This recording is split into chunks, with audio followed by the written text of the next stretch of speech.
ఈరోజు దేవుని వాగ్దానం కీర్తనలు 121 అధ్యాయం 6వ వచనం.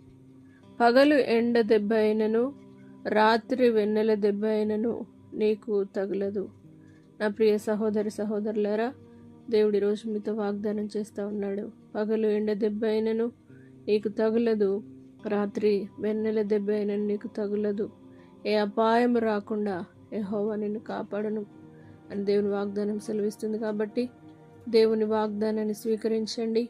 ప్రతి విషయంలో దేవుడు మిమ్మల్ని కాపాడి తన కృపలో భద్రపరిచి మిమ్మల్ని దీవించును గాక.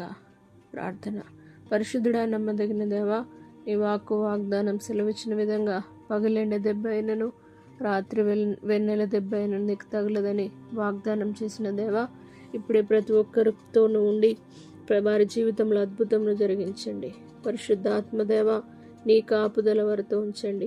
వారి రాకపోకలు మీరు తోడుగా ఉండండి. వారు వెళ్ళు ప్రతి స్థలంలో నీ సన్నిధి నుంచి నీ ప్రత్యక్షత ద్వారా దేవాని స్తోత్రమేసే ఎలాంటి ఆటంకాలు జరగకుండా వారి జీవితంలో జయమును మాత్రమే అనుగ్రహించి ప్రతి శోధన ఆటంకాన్ని బంధించి నీ సన్నిధిని వారితో ఉంచి పగలెండ దెబ్బైనను రాత్రి వెన్నెల దెబ్బను తగలకుండా మీరు కాపాడమని యేసు పరిశుద్ధ నామమును బట్టి అడిగి వేడుకుంటున్నాము తండ్రి.